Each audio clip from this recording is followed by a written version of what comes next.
Hi friends, banana smoothie ಮಾಡೋದು ಹೇಗೆ ಅಂತ ನೋಡೋಣ ಬನ್ನಿ. Welcome back my YouTube channel. Video ನೋಡ್ತಿರೋರು ಯಾರಿನ್ನೂ ನನ್ನ ಚಾನಲ್ಗೆ ಸಬ್ಸ್ಕ್ರೈಬ್ ಆಗಿಲ್ಲ, ಸಬ್ಸ್ಕ್ರೈಬ್ ಆಗಿ. ಹಾಗೆ ಹೆಚ್ಚಿನ ವಿಡಿಯೋಗಾಗಿ ನಮ್ಮ ಯೂಟ್ಯೂಬ್ ಚಾನಲ್ನ ಫಾಲೋ ಮಾಡಿ. ಮೊದಲಿಗೆ 3ರಿಂದ 4 ಹಸಿ ಖರ್ಜೂರನ ತಗೊಳ್ಳೋಣ.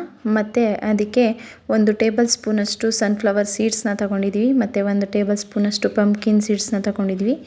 1 ಟೇಬಲ್ ಸ್ಪೂನಷ್ಟು ಚಿಯಾ ಸೀಡ್ಸ್, 1-2 ಬಾಳೆಹಣ್ಣು ಮತ್ತು 1 ಟೇಬಲ್ ಸ್ಪೂನಷ್ಟು ಚಕ್ಕೆ ಪೌಡ್ರನ್ನ ತಗೊಂಡಿದ್ದೀವಿ. ಮತ್ತು ಒಂದು ಅರ್ಧ ಲೋಟದಷ್ಟು ಹಾಲನ್ನು ಕೂಡ ತಗೊಂಡಿದ್ದೀವಿ. ಹಾಗೆ ಹನಿ ಕೂಡ ತಗೊಂಡಿದ್ದೀವಿ. ಈಗ ತಗೊಂಡಿರುವ ಎಲ್ಲ ಇಂಗ್ರೀಡಿಯೆಂಟ್ಸ್ನು ಮಿಕ್ಸಿ ಜಾರ್ಗೆ ಹಾಕ್ಕೊಂಡು ಹಾಲನ್ನು ಮಿಕ್ಸ್ ಮಾಡಿಕೊಂಡು ಚೆನ್ನಾಗಿ ಪೇಸ್ಟ್ ಮಾಡ್ಕೊಳ್ಳಿ. ಮತ್ತು ಏನಾದರೂ ಸ್ವಲ್ಪ ಥಿಕ್ನೆಸ್ ಜಾಸ್ತಿ ಇದ್ದರೆ ಹಾಲನ್ನ ಇನ್ನೂ 1/4 ಲೋಟದಷ್ಟು ಆ್ಯಡ್ ಮಾಡಿಕೊಂಡು ನೀಟಾಗಿ ಪೇಸ್ಟ್ ಮಾಡ್ಕೊಳ್ಳಿ. ಸ್ವೀಟ್ ಬೇಕು ಅಂದರೆ ಬೇಕಿದ್ದರೆ ಶುಗರ್ ಅಥವಾ ಜಾಗ್ರಿ ಪೌಡ್ರನ್ನ ಆ್ಯಡ್ ಮಾಡ್ಕೊಳ್ಳಿ. ನಾನೀಗ ವೆಯ್ಟ್ ಲಾಸ್ ಮಾಡ್ತಿರೋದ್ರಿಂದ ನಾನು ಹನಿನ ಆ್ಯಡ್ ಮಾಡ್ಕೊಂಡಿದ್ದೀನಿ. ನೀವು ಬೇಕಿದ್ದರೆ ಹನಿನ ಆ್ಯಡ್ ಮಾಡ್ಕೊಳ್ಳಿ, ತುಂಬಾ ಟೇಸ್ಟಾಗಿರುತ್ತೆ.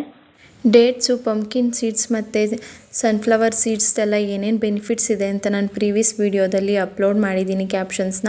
ಬೇಕಿದ್ದರೆ ನೀವು ನೋಡಿಲ್ಲ ಅಂದರೆ ಒಂದು ಸಲ ಹೋಗಿ ವೀಡಿಯೋನ ಚೆಕ್ ಮಾಡಿ, ಕ್ಯಾಪ್ಷನ್ಸ್ನ ಓದ್ಕೊಳ್ಳಿ. ಮತ್ತು ಇದರಿಂದ ಹೆಲ್ತ್ಗೆ ತುಂಬಾ ಬೆನಿಫಿಟ್ಸ್ ಇದೆ. ನೀವು ಕೂಡ ನಿಮ್ಮ ಮನೆಯಲ್ಲಿ ಟ್ರೈ ಮಾಡಿ, ಟೇಸ್ಟ್ ಹೇಗಿತ್ತು ಅಂತ ಕಮೆಂಟ್ ಮಾಡಿ. ಇನ್ನೂ ಎಕ್ಸ್ಟ್ರಾ ಏನಾದರೂ ಬೆನಿಫಿಟ್ಸ್ ಇದ್ದರೆ ಕ್ಯಾಪ್ಷನಲ್ಲಿ ಆ್ಯಡ್ ಮಾಡಿ. Thanks for watching the video.